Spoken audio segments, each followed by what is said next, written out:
Good evening and welcome to the Jaymie Icke Show. In a week where the Football World Cup has kicked off in Qatar and the mob of virtue signalling morons are in full brigade, Gary Lineker, Gary Neville, what is it with Garys, seriously? And not to mention the entire England national team taking a knee against racism, which, you know, I like the philosophy, but does it really do anything? Such brave men, apparently. Well, in fact, their opponents on Monday afternoon, Iran, actually did do something brave. They refused to sing their national anthem in a show of solidarity for the protests happening against the Islamic regime in the country. Something which I'm sure will land them in hot water when they return home. That actually was brave, ladies and gentlemen. And to me, it embarrassed the England team for the virtue signalling flakes that they are.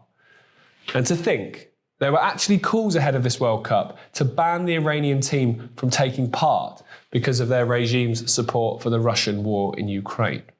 Those 11 Iranian players have already done more to highlight suffering and discrimination than the entire Premier League did, taking the knee every week for months.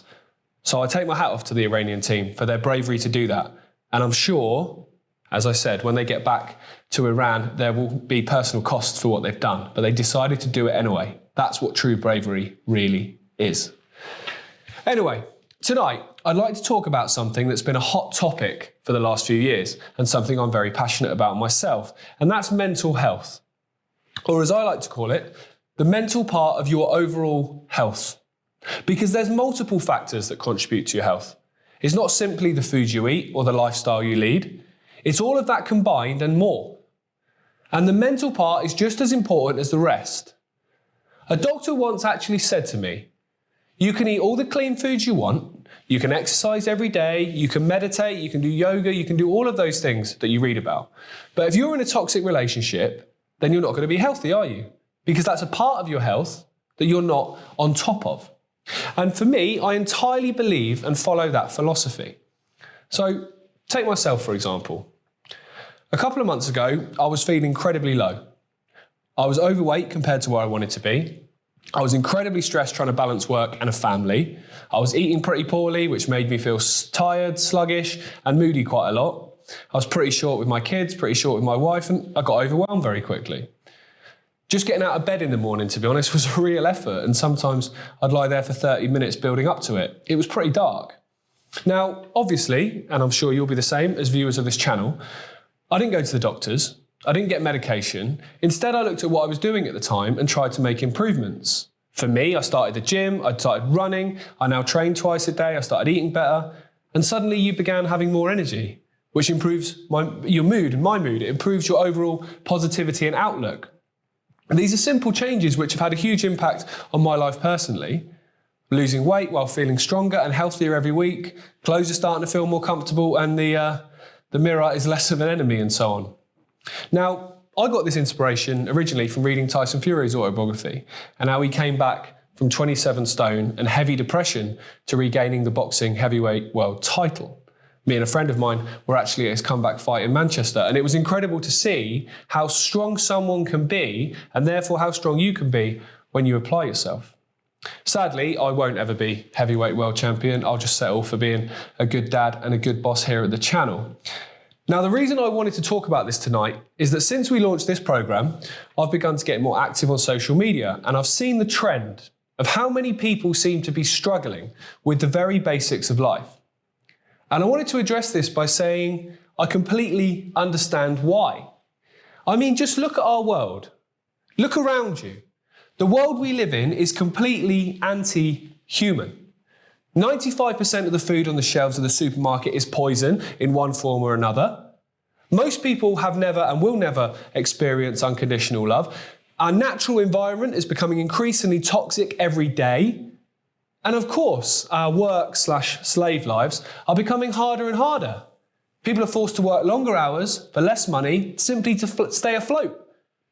And many aren't staying afloat. If you're working 60 hours a week and you still can't afford to put your heating on or eat properly, then there's an issue, and it's not with you.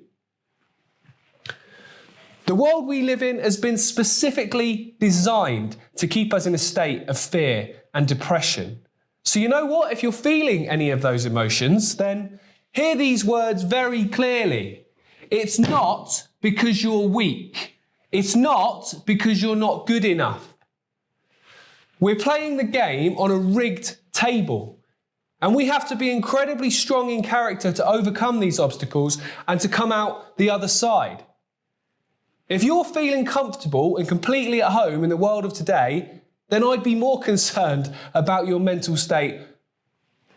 Those of us who are struggling, and those of you who have struggled, it's because you know something isn't quite right. My struggles began looking at the state of the world and what the future holds for my kids. I'm not ashamed to admit, at times I felt selfish for bringing them into it, given the reality that we're facing. Now, I know that's not the right attitude, and I can see that now. I'm sure many of you watching this have been through that. You know, we need more warriors and renegades to change the world. So the more of us there are, the better our chances are of doing that. And although my boys are only 1 and 2, I can already see in their eyes, they're very much up for the fight ahead. So to conclude, if you're struggling to see the light at the end of the tunnel, then it's not because you're weak or inferior. It's because the world is designed to make you feel that way. So to overcome that, let's start by taking back control of the different areas of our life that they currently control. A big one, what you put in your own body, is a massive place to start. Food and exercise. They want us all fat, unfit slobs. So let's take back our power on that for a start. If you look at these pictures of beaches in the 60s, people weren't overweight like they are today. So clearly this modern diet is doing absolutely nothing for us. So let's start there and see how we get on. The power of that is in your hands, and it starts with you. And when times get tough, remember the words of Nelson Mandela. The greatest glory in living lies not in the falling, but in the rising every time we fall.